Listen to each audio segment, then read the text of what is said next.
Hello everyone, welcome back to my channel. If you're new here, hi, my name's Claire and this is Yoli. I make videos all about houseplant care, sharing tips and tricks I've learned over the years to help keep your plants happy and healthy. And in today's video, I thought I'd give you a 2.5 month update on the plants that I imported from Aroid market. There's been quite a lot of interesting things that have gone on with them in the time that I've had them. So yeah, I really hope you enjoy it. Let's get into it.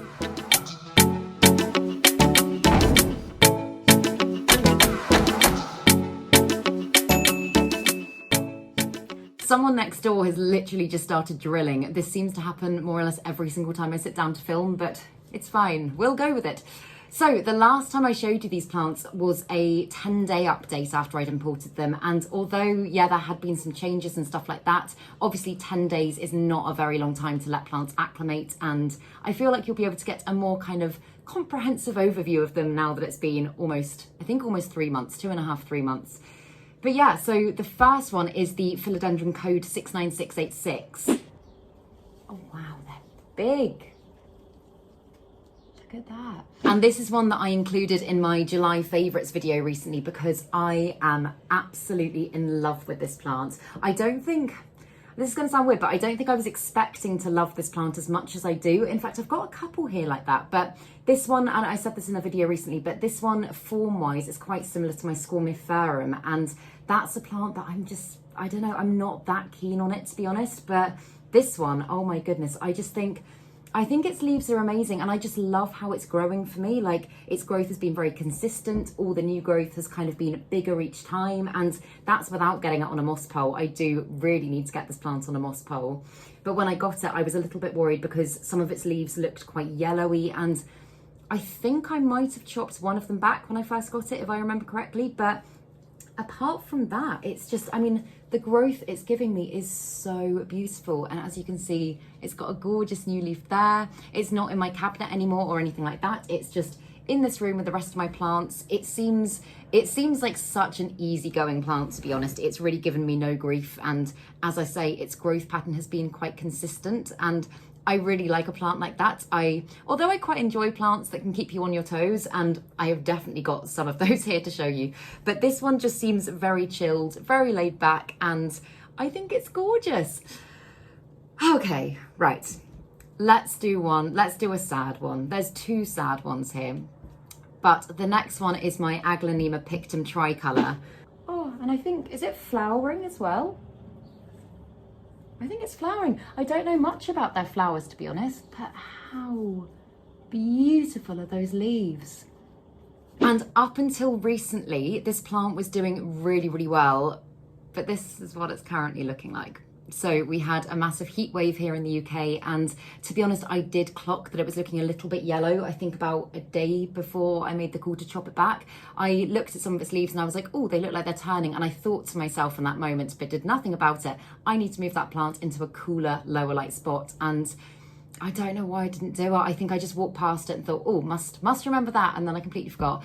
So all of its leaves went very, very yellow, and I chopped them back, and then it did give me another growth point, and I was like, oh, there's hope. But as you can see, that growth point is actually starting to yellow itself now. So I'm not entirely sure what to do about this. I mean, I'm going to keep it in soil, and I'm going to hope that it maybe gives me some new growth. I've actually never, I don't think, propagated an Anglanema before, so I'm not sure if you can do stem cuttings. If anybody knows, please do let me know in the comments, because this is a beautiful plant. I really don't want to lose it, and I'm just so sad. I'm really annoyed at myself for not taking better care of it. I think this is definitely down to me because, as I say, before then, up until literally like 2 weeks ago, it was doing really well and it was giving me new growth and it was really happy.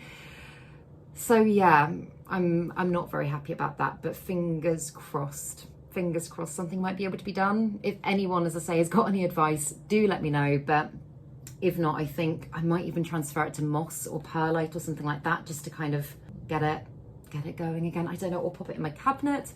I don't know. But yeah, that's a very sad update on that one. And then, okay, this is the one that everyone's been asking about, because this is the amazing Hoya. This is the Hoya Sarawak. Oh my God.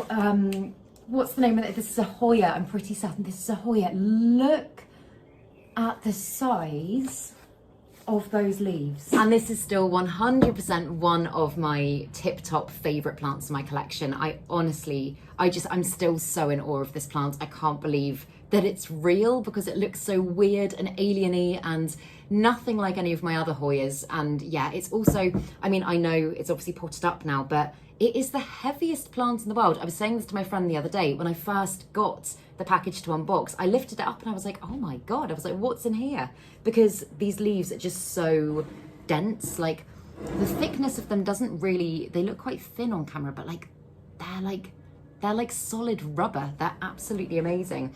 And although it hasn't given me any new leaves yet, as you can see here, it's got a little peduncle. It's trying to flower for me. And I'm quite amazed about that. I mean, I'm guessing that might be partly due to stress because obviously it was in the post for a while and it's been transferred to moss, to a new environment, and then to soil. And yeah, I don't know if that's due to stress or not, but to be honest, I was kind of hoping that the flower might have popped by the time I filmed this video so that I could show you its beautiful bloom, but I'm currently pre-filming a load of videos because I'm going away next week and it's not flowering yet, and I'm really scared that when I go away, I'm gonna miss the bloom. I really don't want to miss its first bloom because I think it's going to be absolutely amazing. But I'll, if I'm not here, I'll get my mum to take some photos and I'll pop them on my Instagram story and I'll give you an update when I'm back. But yeah, for the time being, no new growth at the top. And when she does produce new growth, I have a feeling it's probably going to come from the same point. This room is just a trap for wasps and bees at the moment. I don't know if you saw that on camera, but a wasp just flew into my face. But yes, I have a feeling that its new growth is probably going to come from this point here. I would love if it continued upwards, but Hoyas can be quite unpredictable in their growth pattern, and especially if they've been chopped further up. It's the same principle as chopping tendrils and stuff like that. Often it encourages growth further down. So that's kind of what I'm anticipating with this plant at the moment. But yeah, I am loving her. I think she's gorgeous. She started to get a little bit of colour on her. I think that's just from the sun, but I think it looks beautiful. I just think she's amazing. She's like a dinner plate Hoya. But then the next one, let's do another Hoya. This is another interesting one. So this is the Hoya macrophylla reds. This is like another level.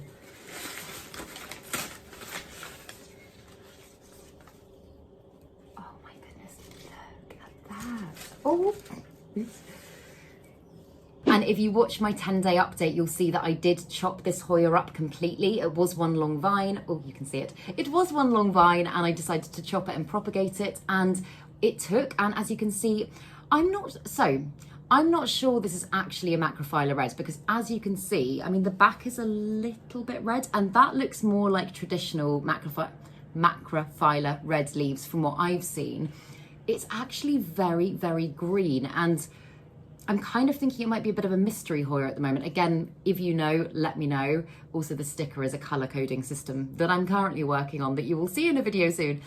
But yeah, this is doing really, really well. And literally in the last few days, this leaf here has given me a little new growth point. So I think it's going to start branching out of its pot and kind of trailing a little bit. And I am so excited to see that. I do think its leaves are going to start quite small because I don't think it's going to have the energy to push out growth that size, but I will 100% keep you updated because I really love it. Like, as I say, I know maybe it's not a macrophylla red, but I think it's just gorgeous. And I just love big Hoyas. Like, I've got so many Diddy ones and I adore them as well, but I'm just so happy to have some big ones in my collection because they're just the most incredible plants. But yeah, as I say, I'll keep you updated with its growth because I'm excited. And then the next one's the Epipremnum Amplissimum Varagata. It's variegated. Oh my God. It's variegated. Okay, there is some yellowing, but you can see, I know that's a yellow leaf, but you can see some variegation there. And look at that. And although this plant is growing really well for me, as you can tell, it's quite a fast grower.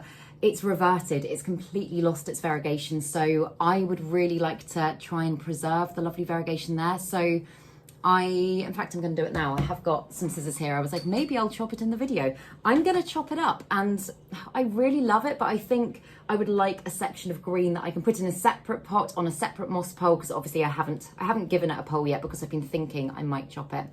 But yeah, I think I'll probably cut it right back to the original leaf, and then hopefully it will help to preserve the variegation a little bit. Cool. And then I'm just gonna cut a couple more sections.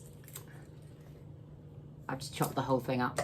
So yeah, that's my top cutting and all of those. And I think I'll probably propagate this one in moss, just because I feel like I'm really loving propagating in moss at the moment, and I feel like that's a way that could be successful for this plant. But yeah, it's doing well. It's, as I say, very fast growing, and I really love its leaves. Like, even the ones that are reverted, I just think I love long leaves. They're just so gorgeous. So yeah, I think hopefully if I can root all of these and then I can pot them up as one plant, get them climbing a moss pole, then I'll be very happy, because I really like this plant. And fingers crossed this one now, although it looks a little bit bare, I'm going to pop it back in my cabinet, and hopefully its new growth will be variegated and I'll be able to continue that lovely plant, because I was so excited about the variegation. I've never seen a variegated version of this in real life. So yeah, again, as usual, I'll keep you updated.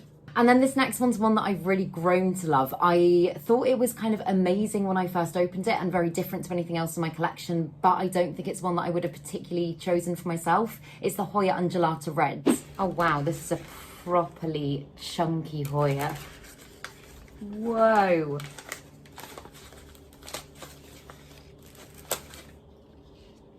Oh my God, look at that. But in the time that I've had it, this one has really, really grown on me, pardon the pun, but it has given me some absolutely amazing growth. I am, like, these leaves here, they only popped up about 3 weeks ago, and they started just as these little ones are now. They were absolutely tiny, and they're just amazing. And I think as well, and I was saying this to my friend that came to stay the other day, the variegation on the leaves it's almost kind of purple. And I think when I first got it and I saw their lower leaves, I was just kind of like, it kind of looks like it's been a bit beaten up. But now I've seen these ones develop like this, I'm kind of in awe of it, if that makes sense at all. But yeah, it's so unusual. And again, it's another huge Hoya. It's growing very, very quickly. And I have no doubt that in maybe 4 or 5 days time, these leaves will be as big, if not bigger than that. And I just love a plant that starts small and then you can kind of watch its leaves develop. I think they're amazing. It's kind of like anthurium leaves when you get the little babies and then they're like poof, and I love that. So yeah, I'm quite excited by this plant at the moment. And as I say, it's not one that I would have chosen. I don't know why. I think because it's almost like a khaki colour. It's not bright and green, and I guess if you were to just see it, it doesn't necessarily look like the healthiest plant in the world. But I feel like now that I've had a chance to kind of get to know it and watch it grow, I really treasured this plant. I really feel very lucky to have it, and I really love it. So yeah, that's that one. And then this one this one desperately needs a moss pole, and I've been saying that literally since the day that I got it. But it is my Epipremnum silver. Oh, amazing. Oh, look at that. Isn't that beautiful? That is just absolutely stunning. And currently its older leaves that it came with are looking really quite floppy. It was desperate for a drink, and I only watered it about 5 minutes before this video. So it does tend to perk up pretty quickly once it's had a drink. But that's a new leaf there, and I just love the color of it. I just think it's so gorgeous. It's one of my most silvery plants, and I love the bluey silver plants. So this one brings me so much joy. And as you can see, it has got, so I air layered this section here, and from there has now sprung, that was a weird way of saying it. From that point, it has now sprung a new leaf that is just currently unfurling, and there as well, it's also got another new leaf. But what I've heard about this plant is that if you don't get it climbing, then it will start to tendril a lot. Its growth will become really leggy, and I really don't want that for this plant. So I really need to get my act in gear. In fact, before I go away, I will make sure that I get this plant on a pole, because I feel like once I do, it's going to start giving me some really beautiful growth. But yeah, I'm sorry that it's not looking as happy as it could be at the moment. But as I say, it does just seem, it's almost like a peace lily. It seems to be quite dramatic with its wilting when it's not being watered. So I have the faith that it will perk up later. But yeah, I think it's gorgeous, and again, excited to watch it grow. So there's two more, and one is doing amazingly and one is not. So I'll do the one that's not first so that we can end on a nice one. But this is the Labia turtleback. Oh wow, oh this is so pretty. Hang on, let me get it out so I can properly show you. Oh, how stunning are those leaves? If you watch my 10-day update, I'm pretty sure I included this in the 10-day update. I did have to completely chop this plant back because it wasn't doing well. Its leaves were crisping and it just wasn't doing well at all. And to be completely honest, not much has changed. The only positive is that the stem is still alive, and the auxiliary buds, I mean, I was going to say they kind of look like they're popping, but I don't know if they do any more so than the last time I showed you it. So that's where we're at with that one at the moment. And again, similar to the Anglanema, I'm not entirely sure what to do about that. Like, do I do stem cuttings? Again, if anybody has any advice, then do drop me a comment down below. I would really appreciate it, because I'm just, I don't know. I don't want to chop it if there is a possibility that it could at some point just go pop and be happy again. But also it has been a while now, and I would really like it to give me some growth. So yeah, not a lot to say about this one currently, but that's what it's looking like. And hopefully next time you see it, it will be looking a lot better. But the final plant is another one that I included in my July favorites because it is one of my favorite plants right now. It's just absolutely incredible. It is the Monstera Adansonii Indonesian varagata version. Oh my goodness, it is beautiful. It's beautiful and it's big. Look at that, look how beautiful those leaves are. And I've said it before, but this one has been such a fast grower for me. I only got it on a moss pole about a couple of weeks ago, but it's just done amazingly. It's given me, I'm trying to think how many leaves it had when I first got it. I did chop a couple back because there were a couple of yellowing leaves, but I think it's given me at least 4 or 5 leaves in the time that I've had it, and the variegation on it is just so stunning. Like this leaf here literally has only, I mean, it hasn't even fully unfurled, but I only saw it for the first time this morning because it's been coming up for the last few days. But it's just so gorgeous, and I'm really hoping that now it's on a pole, it will start giving me some lovely mature growth and continuing to grow well, because this is a plant that was on my wish list for absolutely ages. I wanted for years, and when they sent it to me, I was in so much shock. I couldn't believe that they'd sent me this plant. I feel so grateful to have this plant, and it just excites me so much. Like, it's one of the ones that I check on a lot, and whenever I'm thinking like, what are my favorite plants at the moment, I'm usually like, unless they're ones that are doing really badly and I'm like, rehab time, usually it's the ones that I'm constantly checking on for exciting updates, and this is one of those plants. So yeah, that is the update on my Aroid market ones. I'm also doing an update on the plants that I got from Green Spaces ID. If it's not already up on my channel, then it will be up in the next couple of days, because there's some very interesting things going on with them as well. So yeah, I look forward to sharing that with you too. But yeah, I really hope that you enjoyed this video. If you did, please make sure to give it a thumbs up, subscribe to my channel, have a lovely day, and I will see you in the next video.